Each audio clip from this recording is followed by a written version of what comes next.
So in front of me I've got XGody Car Dash Cam. In this video I'll show you how to insert micro SD card to your car camera.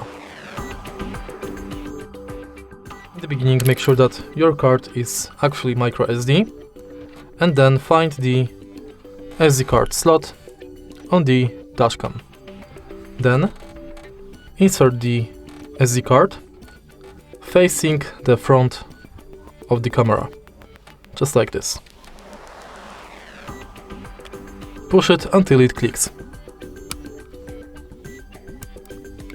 Now, when the camera has the SD card installed, after you power it up, it's most possible that the camera will perform format of the SD card, so it will be able to use the SD card.